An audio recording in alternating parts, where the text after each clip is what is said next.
We should be live.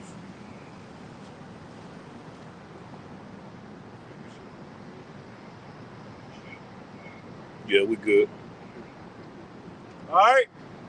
Shalom. First and foremost, we want to give all praises, honor, and glory unto Yahweh, Ba'ashem, Yahweh Shai, Ba'ashem, Ruach and double honors unto the apostles and elders of Great Millstone, and peace and blessings to all you Wakim out there who pushing his word with all truth and sincerity, and as well as all you believers out there who believing on the gospel. And there's a couple of brothers from the Great Millstone Houston camp, Houston church. The Wadi Al Bashim Yahweh Shai back out with another opportunity to come prophesy. First and foremost, is to our people, to push this good news. That's what the people would know in modern world as the gospel. To push this gospel to our people first and foremost. That's the main part of the lot of the prophets here in these latter days. To push the gospel to those of the nation of Israel. Now, what's the second portion of that? To prophesy the destruction that's coming to these heathens, man. You see, mainly to Esau, Edom, by way of the location being Babylon the Great, which is going to be a lot of destruction coming to the whole world, but the main destruction that's set for the latter times is America, which is Babylon the Great. But nevertheless, that's our job as the Lord sent certain men here in the latter days. If a brother want to get Sirach 36 real quick, have set men up in the latter days to come out and push the word, man. You know, it's good news for us and bad news for the world. Everybody got to hear their judgment. That's it.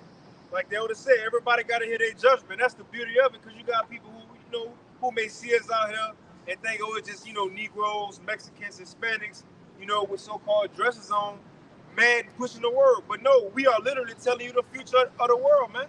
Telling you the future of America, and it ain't good. You got a lot of pigs coming to America, and it's going to be here sooner than you know it. Okay, let's get that from the top. Let's get us at 14. This is the book of Ecclesiasticus, or Sirach, chapter 36 and verse 14. Fill Zion with thine unspeakable oracles, and thy people with thy glory. Mm-hmm. Give testimony unto those that thou hast possessed from the beginning, and raise up prophets that have been in thy name. And been in thy name, and that's what we seeing. We seeing the Lord raise up prophets, and it says that have been in thy name. Because the prophets that have been before, it's the same prophets that is now, man. Prophesying in the end of the world in their last lot. But the point is, the Lord is sending prophets at the end of the world once again to do what? To push out this truth for the last time. Hey, the 144,000 been on the scene constantly, man. All right, coming in the righteous vibration and walking with the Lord, man. Those prophets that been in his name, man. Yep. The first fruits. Hey, just like Yahweh Shai, Yahweh Shai, he came as like the Lord himself, Yahweh Shai.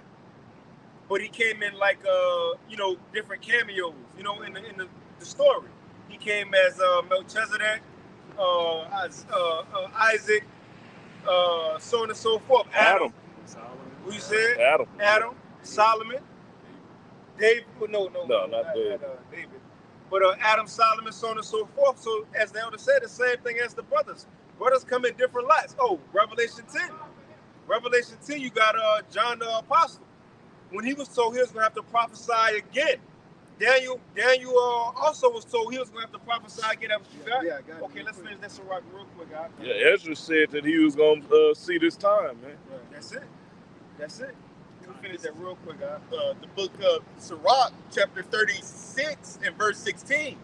Reward them that wait for thee, and let thy prophets be found faithful. Yeah, just going into, like you said, the prophets are going to be in that lot again. This is Daniel 12 and verse 13. It says, but go thy way till the end be, for thou shalt rest, okay? It says, and stand in thy lot at the end of days. Hey, Daniel has come back again in his lot to do what? To prophesy the downfall of this kingdom, man. And to give that good news, the gospel, preach the gospel to our people, which will be the so-called Negro, Latinos, and Native Americans. So it's not going to be a 2/3 one time in one incarnation you was a 2/3 a nigga, Yeah. then you gonna come back and be a prophet. No, it don't work like that, man. Hey, the Most High have set up and ordained men that's gonna prophesy and that's gonna be what the scriptures say, give him no rest. You see, till he make a Jerusalem a praising earth.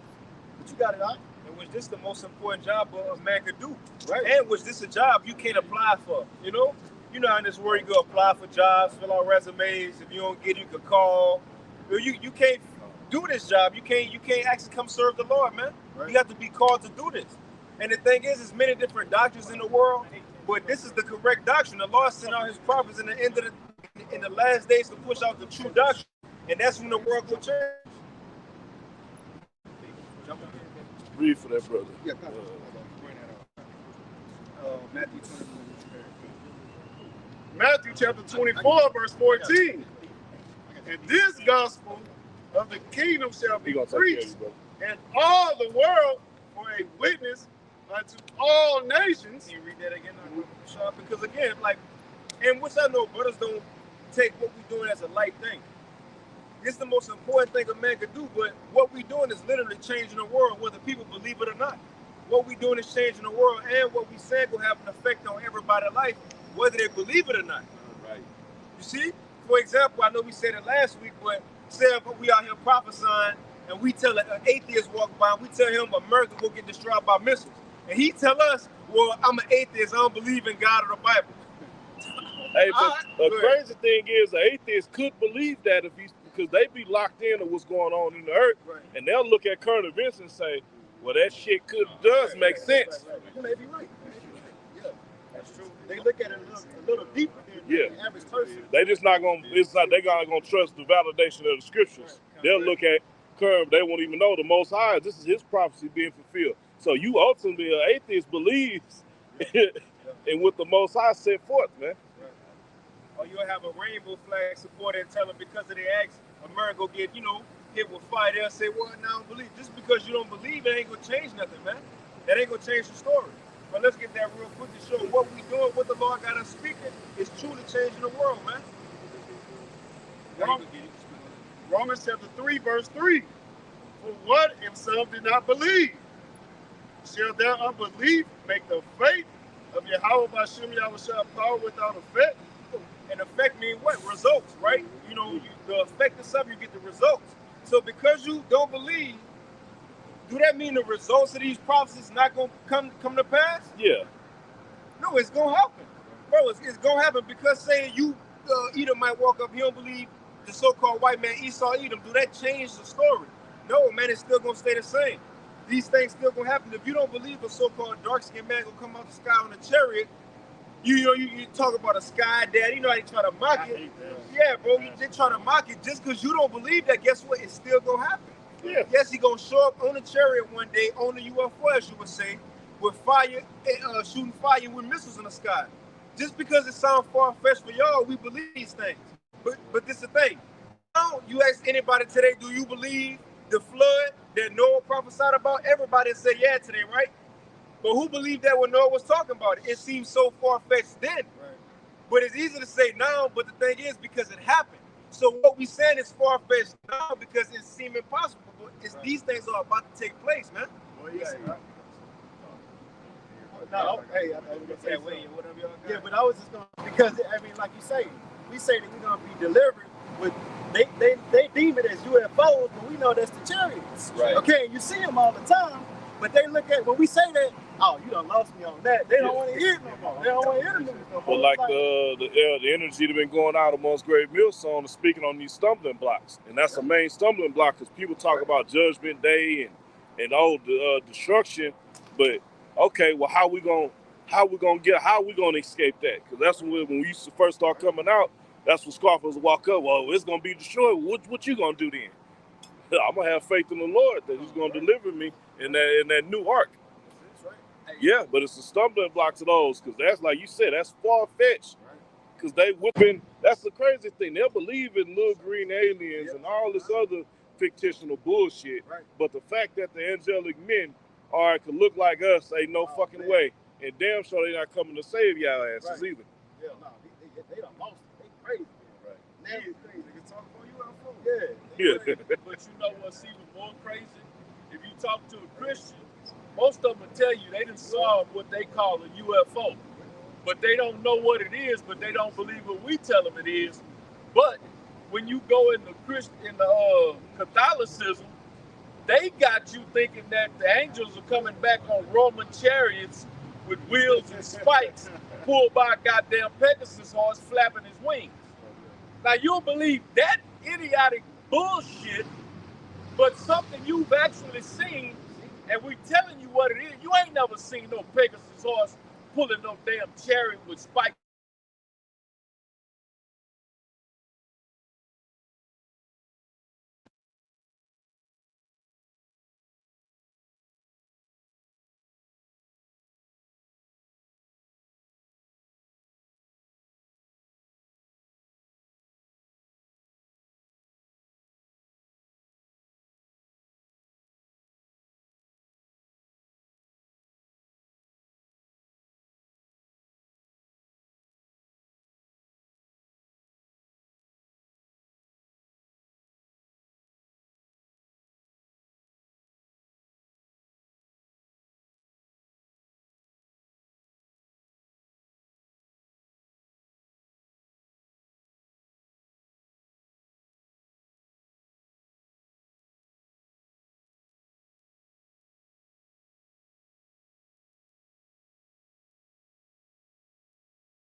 After this, they pushing the implantable device